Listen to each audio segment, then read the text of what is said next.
কিছু মানুষ বেরিয়েছে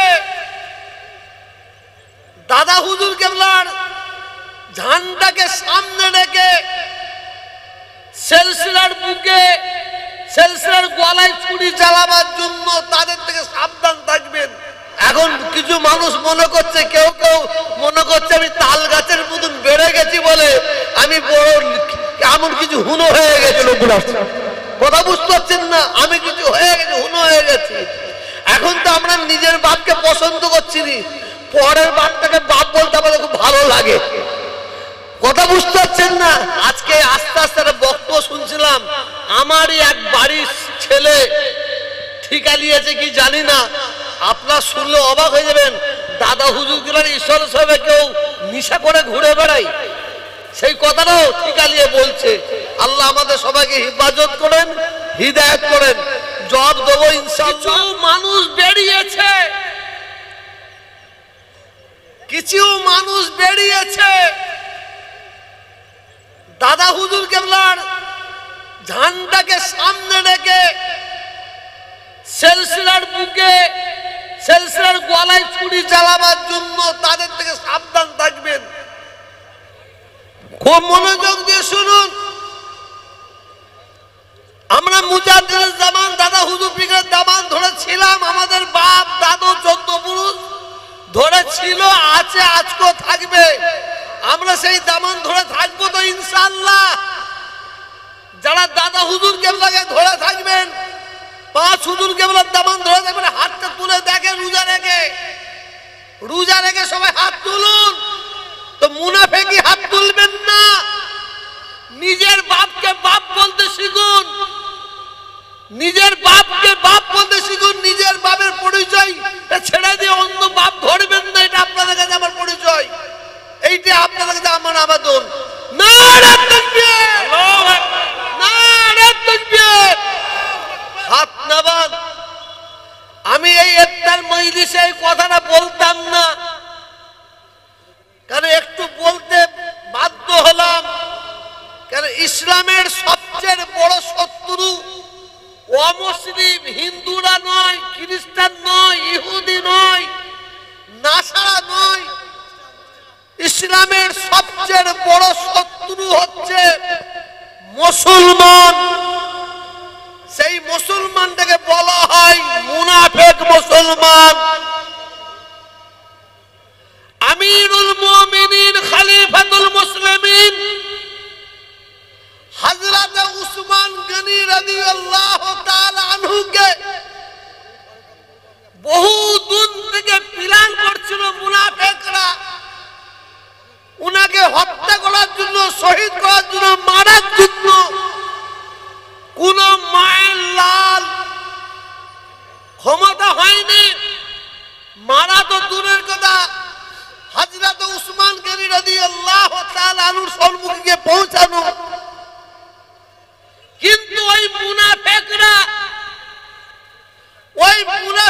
বড় প্ল্যান করে নিল, উসমান গনি হুজুরকে শহীদ করতে হবে। আমি বেশি লম্বা চড়া বলছি না।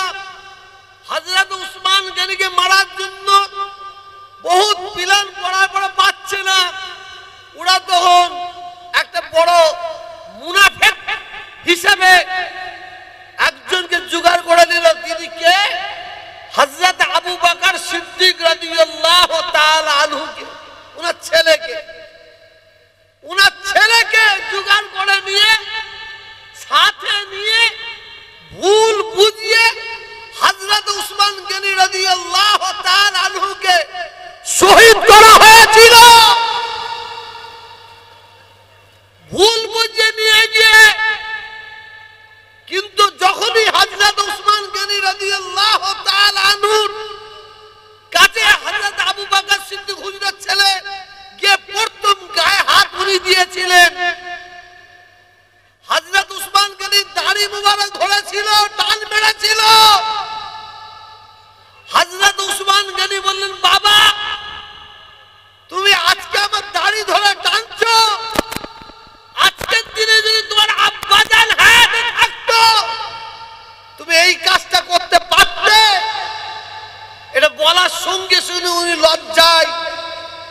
ফাঁসির দিনকে চলে আসলো, কিন্তু উনি চলে গেলে কি হবে?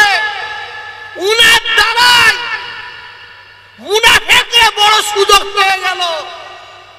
হযরত উসমান গনি রাদিয়াল্লাহু তাআলা আনহুকে বট্টি বট্টি করে চারিদিকে ছড়িয়ে দেওয়া হয়েছিল। এই পবিত্র রমজান মাসে বলছি, আমার দাদা হুজুরগুলো সিলসিলা হক সিলসিলা, যে সিলসিলা ধরে আপনার আমার বাবা বাপ মা দাদা দাদি কবর, ইনশাআল্লাহ আমরাও কবরে যাব, কিন্তু মুনাফিক থেকে সাবধান থাকবেন। আমরা ইফতার নিয়ে বসে আছি, হুজুর পাক সাল্লাল্লাহু আলাইহি ওয়াসাল্লাম বলছেন, উম্মতেরা আমার আল্লাহ বলে শোনো, আমার আল্লাহ বলেন যখন আমার বান্দা বান্দিরা ইফতারকে সম্মুখে নিয়ে বসে আমি আল্লাহ আমার দরবারে দুটো হাত তুলে দোয়া চাই, আর সবাই যখন আমিন আমিন আমিন করে, আমার আল্লাহ তখন বলে এই সমস্ত মালাইকা ফেরেশতা তোমরাও ওদের সঙ্গে আমিন আমিন বলো, বলো সুবহানাল্লাহ।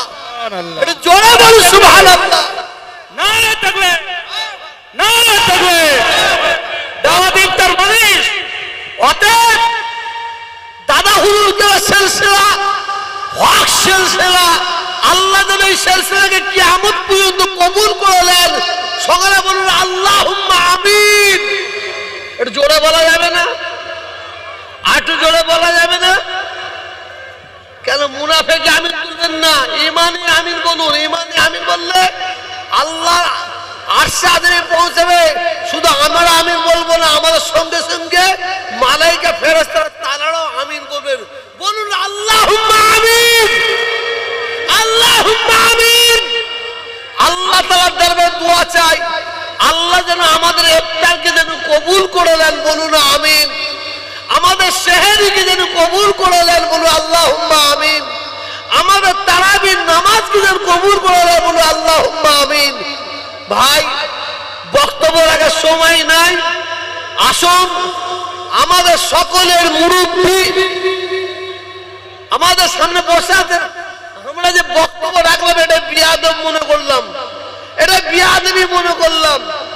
আমার বাপ সেই জন্ম আমাদের দিয়েছে, বড়দের সঙ্গে কিভাবে কথা বলতে হবে, কিভাবে কথা বলতে হবে, সেইভাবে কথা বলার সেই ভাবে নিয়ম কানুন সেই আদবটা শিখিয়ে গেছে।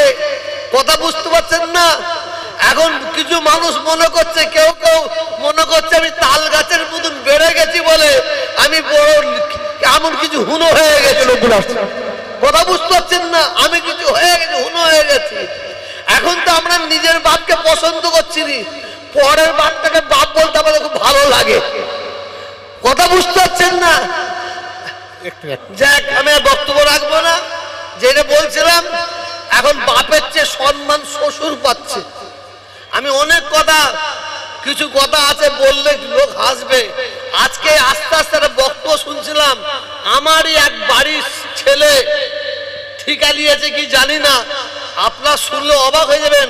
দাদা হুজুর গুলার ঈশ্বর সাহেব কেউ নিশা করে ঘুরে বেড়ায়, সেই কথাটাও ঠিকা নিয়ে বলছে। আল্লাহ আমাদের সবাইকে হেফাজত করেন, হিদায়াত করেন। জবাব দেবো ইনশাআল্লাহ। আসুন সকলে